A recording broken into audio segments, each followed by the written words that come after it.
would you actually watch your own content?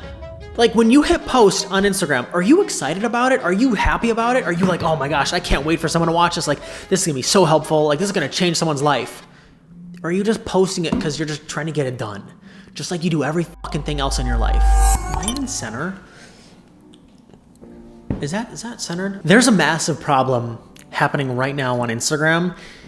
No one's talking about this. I saw this post this morning on Threads, and this is typically where I see a lot of the negative behavior and negative remarks and comments made about Instagram is on Threads. And it was from someone who had said this: Instagram, please, 4 E's, explain to me how I have over 100,000 followers and these are the average statistics for my reels. Why is my content being suppressed, not shown to my own followers, and definitely not pushed anywhere? It makes no sense at all. Then I'm gaining new followers every day, but losing more and more. How does that even work? Because I actually replied to said person who made that post, and I said this: why did people follow you in the first place? Are you giving your current audience the content they followed for? Are they interested in that content? And do you think your content is interesting? And let me be clear too, other people, I'll show the comments on the screen, are pissed about this. Here's the thing. Here's what you need to really understand. If you have an audience right now, honestly, if you have 100,000, 200,000, if you have 1 million followers, doesn't matter where you are. If you are not currently giving your audience the content in which they followed you for originally, why would they stay? A lot of people seem to miss this because what most people do, they either want to switch their niche or they want to start making new content, and the current audience doesn't like that content. They don't fuck with it. But yet, one of the things that most of these influencers, business owners, entrepreneurs do, anyone who builds a large audience, what they do is they completely abandon the content that got them the audience in the first place. Whatever content that got you to 200,000 followers, 50,000, 500,000, you don't make that content anymore. Meaning you're not giving the audience that followed you the content that they want. You're not feeding their appetite for it. Why would they stay? They're not interested anymore. They're not interested in the new content you're posting, and that's okay. But you have to be okay if you want to go that route with making new types of content or changing your niche with losing your audience. That's what I did. For 2 whole years, I lost people on Instagram.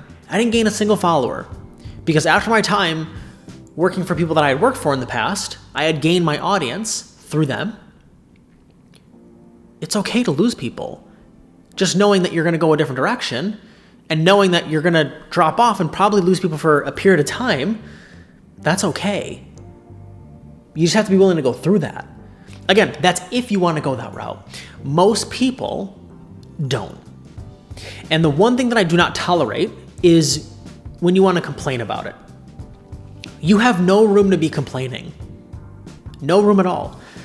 It's not the algorithm's fault. It's not Instagram's fault. You're not being shadow banned. It's not like Voldemort's over you.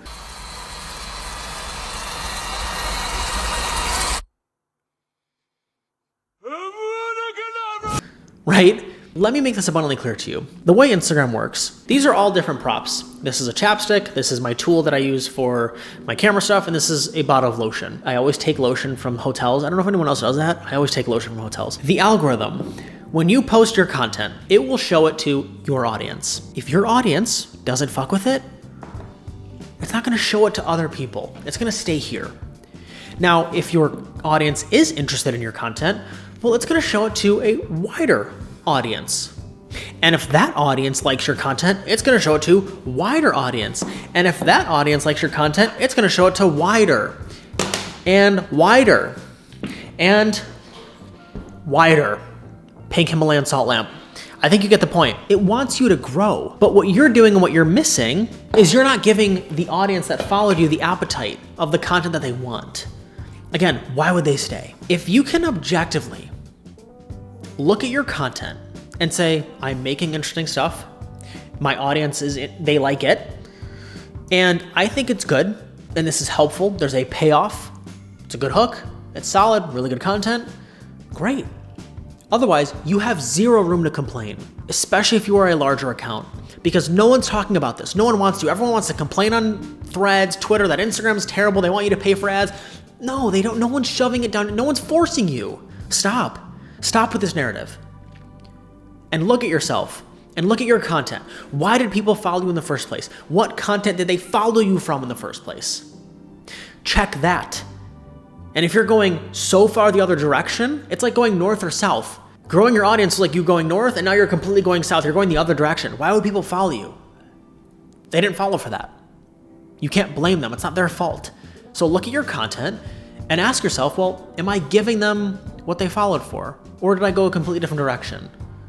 Objectively, no emotion, objectively, look at that content. Look at your page. Look at your audience. Check the content in which they followed you from the most. Check the content in which they engage with the most. Success leaves clues. There are signs to it. Pay attention to it. Because guess whose problem it is? And guess whose fault it is? Yours. It's not social media. It's not Instagram. It's not whatever you want to make up and complain about. It's your fault. It's your content. It's your audience's interest level in the content. You can fix that. That is all in your control. Unfortunately, most people, they don't want to own up to it. They don't want to admit that maybe their content isn't as great as it could be. Maybe their content does suck. Maybe they're not making interesting content. And honestly, I would look at it like, would you watch your own content? This is something that most people just don't understand. Would you actually watch your own content? Like when you hit post on Instagram, are you excited about it? Are you happy about it? Are you like, oh my gosh, I can't wait for someone to watch this. Like this is gonna be so helpful. Like this is gonna change someone's life. Or are you just posting it because you're just trying to get it done? Just like you do every fucking thing else in your life. You cannot be half-assing your social media. You cannot be half-assing it. Because guess what? I don't want you to complain when you get half-assed people who don't care about you, or when you get half-assed leads, when you get half-assed clients. Hey, the energy you're putting into your content is the exact energy you're going to get back. Be mindful of it. And if you're not giving 100%, do not expect to get 100% back. This is the problem that's happening on Instagram. Not a lot of people want to talk about it. I don't know if it's happening for you, maybe, but I know it's happening for other people. And I needed to make this video to tell you this, because we need to stop this narrative right now. Look at your content. Take some accountability and think, how could I be better? What could I be doing better? Because if you are making content on social media, it's not for you. It's for other people. You want to help other people. You want to serve them, especially if you're in this for a service, if you're trying to grow your service-based business or your brand or whatever that is. It's for other people. You have to care about them. Hope this video helped. And if it did, make sure to subscribe if you like social media tips and strategies like these. I have a video right here that talks about how social media is changing in 2024 and a style of content that you should consider. I'll see you there.